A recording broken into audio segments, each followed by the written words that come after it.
Well, it's a gray, overcast Saturday morning. Not the worst day, but not the best day for sale. Decided to tackle some long deferred maintenance on the one I call Rudolph von Diesel. Yes, I like to name my machinery. It helps to know who I'm swearing at when things go sideways. Anyway, the lashings will continue until the diesel quiets down. That's the moral of today's story. So with a small diesel engine like my little 3-cylinder Beta, the recommended period for running before you adjust the valve lash, which is the gap between the rocker arm and the valve stem, is 800 hours.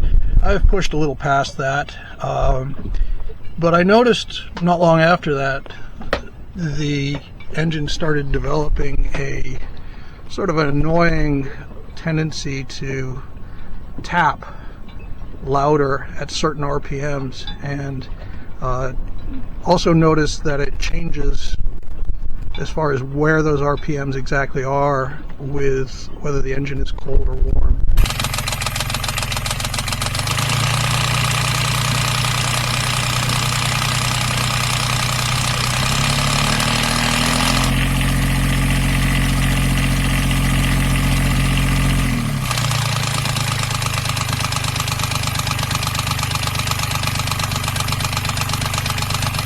We are going to take the valve cover off the top of the engine and check the valve lash settings and readjust them or reset them if they need to be. So I'm going to take you along for that ride today. So step one is what the professional chef would use the French expression of mise en place. Everything in place. What this means is that you've thought through what you're going to do, what tools you're going to need to do it, and you've sort of pulled them out and put them ready at hand. I guess it goes without saying that my first step in most of these projects is to attend as many classes as I can find on YouTube University. Interestingly, I did not find a video that anyone had done on valve lash setting for the 3-cylinder Beta 25. However, I do know that the 3-cylinder Beta 25 is actually the Kubota model D92-ET01. It's basically a Kubota tractor engine. There are only a few companies that actually manufacture their own diesel engines all the way from scratch. Yanmar is one of them. But Beta is a Kubota, as is a Nani, and I think a number of other companies probably buy the Kubota tractor engine and marinize it.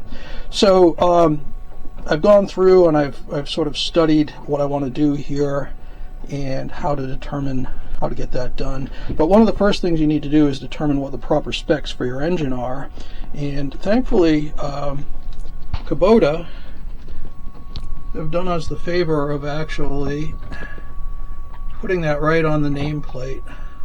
So if you read through the data on this nameplate, I won't make you do that, but I've done it, you will see that the proper valve clearance for both intake and exhaust valves is listed right on here as 0.165 millimeters. So, and I verified that. I also, really great thing about Beta is they're very generous, and they will actually hook you up with the Kubota manual, the shop manual, when you buy one of these engines if you ask them.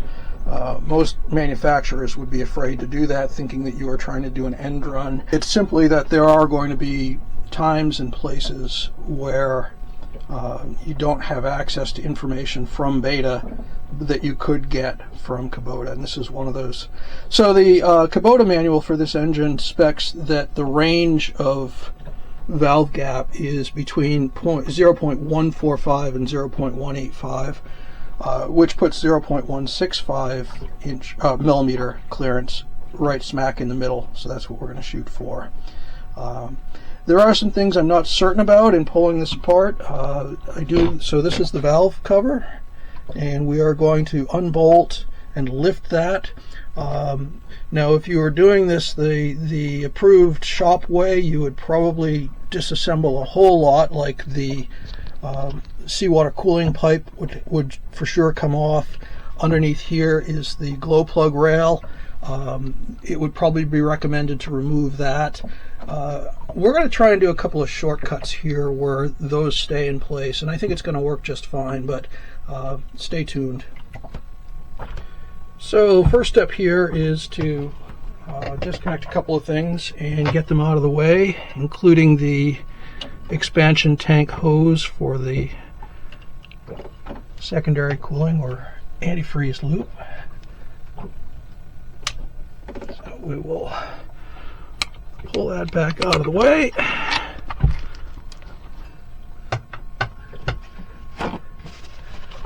Be very careful here.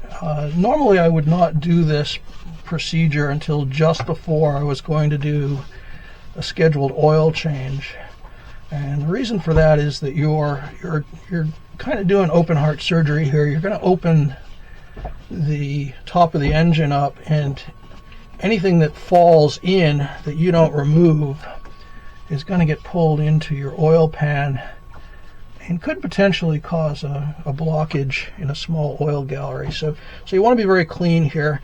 I could do an oil change after this, but frankly I'm nowhere near even 50 hours for this season. Normally 50 to 100 hours is what I do in a season, and that's my oil change interval. So now I can see that this is going to make things tricky because I have a hose connection that's underneath the seawater pipe. Let's see if we can remove that without taking the seawater pipe off. This could be tricky.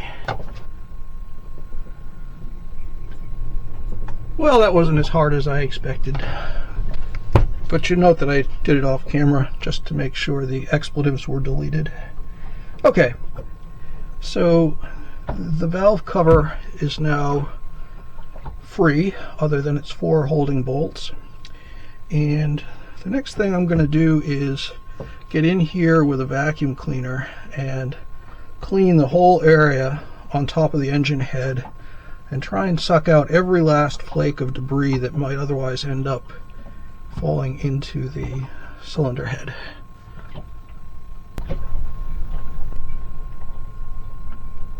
So phase 1 here, we'll use these artist brushes to sort of sweep a bit.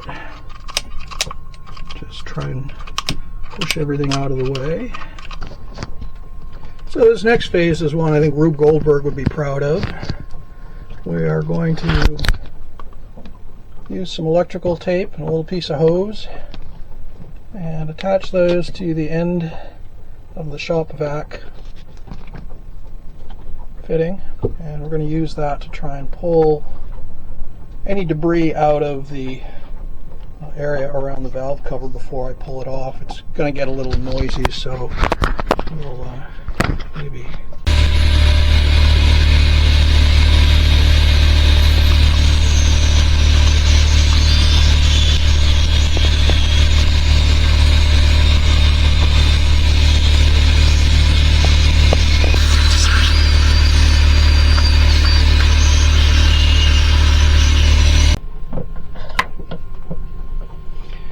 Alright, so now that we're relatively debris free, we have determined that the 4 bolts that hold the valve cover down to the engine head are 10 millimeter. So we've got our 10 millimeter socket and extension, and we are going to back those out. So the valve cover is now free, theoretically, subject to the vulcanization of 1,000 hours of engine time. Well, okay, Rudy is going to get the additional spa treatment today of having his heat exchanger zinc checked. Oh, and look at that. It needed to be replaced anyway. Reason for that is by pulling out the heat exchanger zinc, I am able to drain the seawater from the vented loop and make less of a mess as I disconnect the seawater cross-connect pipe to gain a little bit of clearance. So the job just got bigger, as they will. Loosening the saddle bracket, loosening the hose clamp, I've been able to back the saltwater cooling pipe away just enough. Doesn't have to come all the way off. Less taken apart is less to have to put back together. And there we go. All right. So there's our valve cover. We're going to want to clean that gasket up really well before we try and put it back and grease it. You can see there's a little debris on there. Nothing terrible. Going to put a rag back here to catch any oil that just sort of wants to drip back in a way. And here you have the valve train. Now, one of the difficulties of doing this with the engine in place and assembled and bolted to the gear is that you have to find top dead center. You have to know where the pistons are at a given time in order to know that the valve is all the way open before you do your adjustment. And you have to turn the engine over to adjust all of the valves as you go. So for that purpose we have this large breaker bar. The crankshaft end bolt is a 22 millimeter, and what we're essentially going to do, you'll see the rocker arms moving as I do this, is slowly turn the engine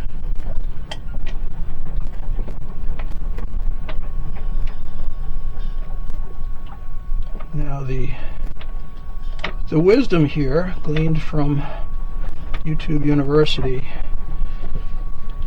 is that when two of your cylinders have a valve all the way open, you can see this push rod is up, this rocker arm is pushing the valve down, so is this one. So what you have here is an open exhaust valve on one cylinder and an open intake valve on the other cylinder. At that point, the third cylinder is in the completely open, or completely closed, valve position. So these rocker arms right now are at their most loose, and that is where you adjust them. What we're looking at, what we're interested in, is the gap between the end of this rocker arm and the top of this valve. That gap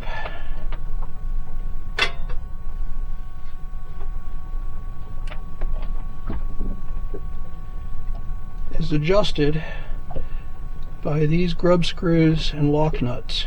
So you loosen the lock nut, you adjust the screw. When the gap is correct, you tighten it. So what we got here are feeler gauges, $5 at Harbor Freight. Word of caution, if you live on a boat, oil your feeler gauges every time you use them. Wrap them in an oiled cloth, otherwise they will look like this. Now, if there weren't a Harbor Freight on my weekly errand route, I could use these. I could clean them up a little bit. But the truth is, once they start to rust, you've got to be very careful, because they may not be the thickness you think they are. So our goal here is 0.165 millimeters. Now, there will not be a 0.165 millimeter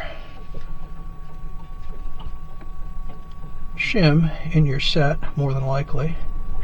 However, we do a little math. So what we're going to do here is find two that add up as closely to 0.165 as possible. I find that if I take the 0.13 millimeter and the 0.04 millimeter, I get 0.17 millimeters, which is close enough to 0.165 millimeters, at least it's as close as I can get anyway. So one more thing you might do if you were a belt and suspenders kind of guy, which I just might be, you might then take your vernier caliper and see what it thinks your total thickness is. And here it's telling me 0.16. Now you're going to slip your gauges between the rocker arm end and the top of the valve. You're going to see if it fits, and if it doesn't fit, well, you're going to adjust it so that it will.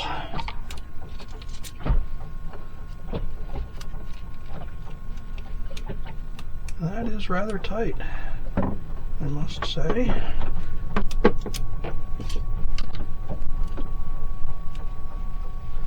I'm inclined to say that valve is too tight. And interestingly, I would have expected that with excessive tapping, the issue would be more loose than tight valves. But anything is possible. Yeah, that one's actually too tight. So, we've come here to do a job, and we're going to do that job. We are going to adjust that valve. So the process here is to loosen the lock nut.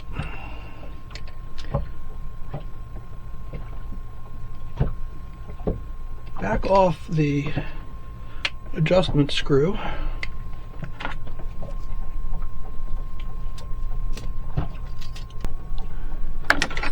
Now the feeler gauge is in there, and what you're looking for is an interference fit. Not so tight that you can't slide it out, but not so loose that it's super easy to slide in or out. I'm going to call that good. Now, what you want to do now is hold that screw in exactly that precise position without letting it turn, and turn the lock nut quite tight. You do not want that coming loose. If that lock nut backs off, you could very well be buying an engine.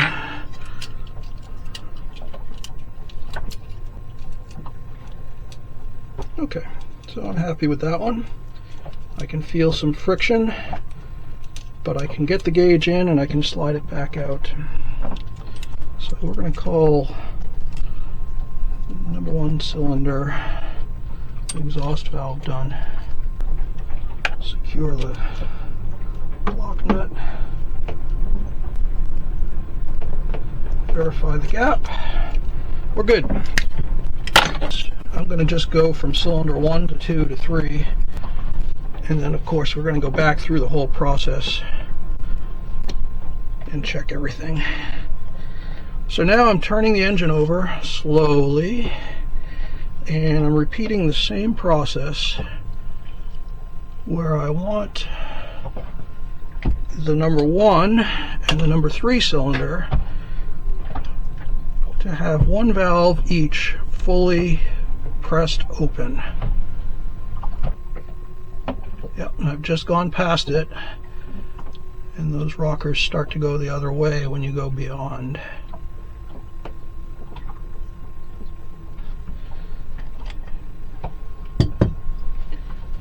In that position, the number 2 cylinder is now definitionally at the top of its stroke. And at the top of its stroke is when both of these valves are fully closed. That's when this gap is supposed to be at spec. So again, I find these just a little tight. Just out of curiosity, before we adjust this one, let's see what it started at. So I'm at 0.17. Here I have a single gauge that is 0.15. Let's see how that works.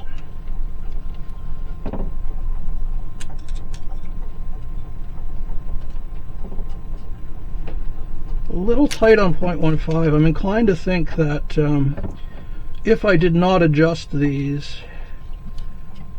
I would say they are at the bottom end of the specification, which calls for 0.145 to 0.845. So I think the setting as it's ended up now, either from the factory or with wear over time, is down around the 0.145 mark. So good to know. And same procedure. Loosen the retainer or the lock nut. It is quite tight, as it should be. Okay, so 0.17 is in the gap. Too tight, a little loose. I would say just right. So I'm going to hold the screw, tighten the lock nut.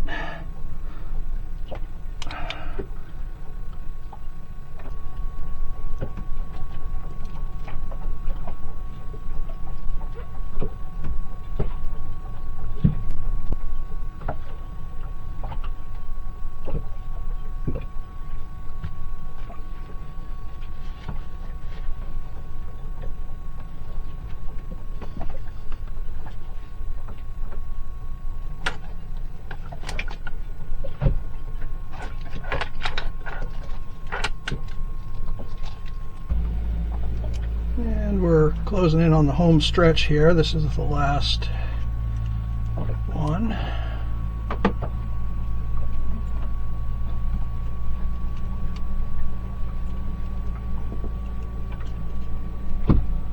That's pretty good right there, and we'll tighten that down.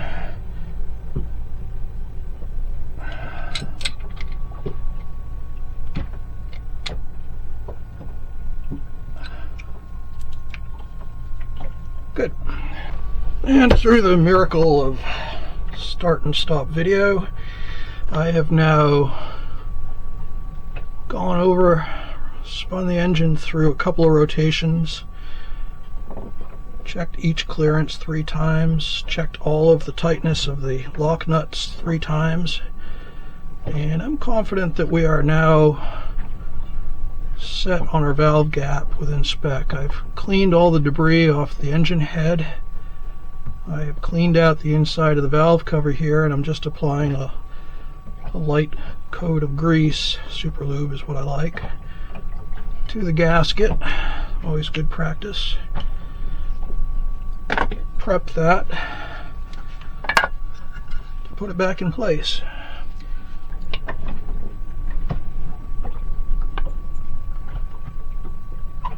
Worth noting that the valve cover doesn't sit in any kind of a machined groove or slot, so it does slide around a little bit. You've got to sort of position it before you start putting it back together.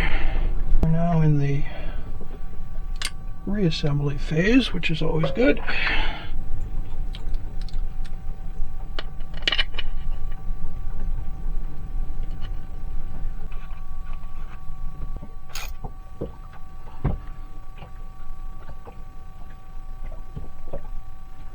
Always a good idea to do a diagonal cross tighten, or I should say cross snug. Also, particularly with something like this aluminum casting valve cover, You don't want to just jump right in there and wail on the first bolt. It's good to snug them all, sort of finger tight, and then return for your final torque.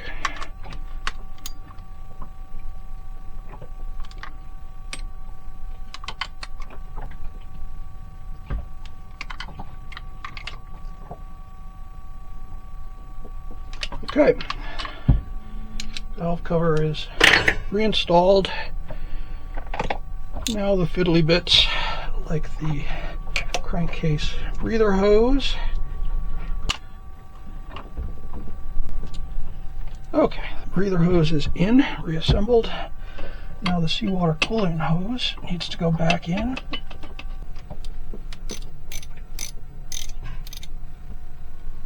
Oops.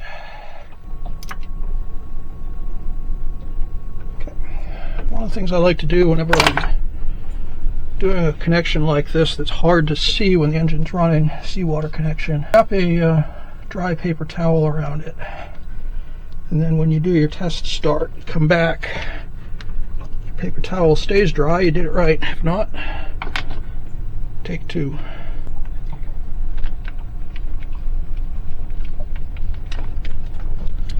Reinstall the seawater pipe saddle clamp. Okay, well, friends and neighbors, this is what your heat exchanger pencil zinc should look like. So these pencil zincs I find about 2 to 3 times a year need to be renewed. It is very important on these betas. That's the one comment I'll make, and it's not really any different for any other marine diesel, is that you've got a lot of mixed metals in your cooling system, and so a sacrificial zinc in a critical location like this is going to make all the difference in the world to whether the heat exchanger is a 20-year proposition or a 5-year expensive replacement. You've got to do your maintenance. All right, zinc is replaced, coolant pipe is connected, seacock is now opened. I forgot to mention that at the beginning. It's always a good idea when you're doing something like this to close your seacock, turn off your battery switch. It's just, it's easier to avoid surprises than undo their deleterious effects. I'm going to do a just sort of routine hose clamp check, and I will note that in the middle of this process I heard something go clunk plink, never a happy sound, and it was the hose clamp for the expansion tank. So we're going to go looking for that, or find a replacement and allow it to be sacrificed to the bilge monster. Well, that hose clamp from the antifreeze overflow expansion tank, I'm afraid, has gone to live permanently in the land of the mismatched socks, and it's not coming back. So the astute among you will see that I've replaced it with a zip tie. Don't try this at home. I don't professionally endorse this, but it'll do until I get the properly small hose clamp, which I don't seem to have on board. So all that remains now is to fire up and test it, see how it sounds. Here we go. And there's a engine box closed, brief little sound of Rudolph when he was purring instead of chattering his teeth. Okay, and there you have it. Different microphones, so I'm not sure the sound will come through, but definitely smoother, definitely lacks the change in tone that was occurring through different RPM. And so I think what we had was maybe one valve that was slightly out of spec and was tending to rattle a little bit. Anyway, thanks for coming aboard on this noisy maintenance day, and hope you enjoyed our little session here.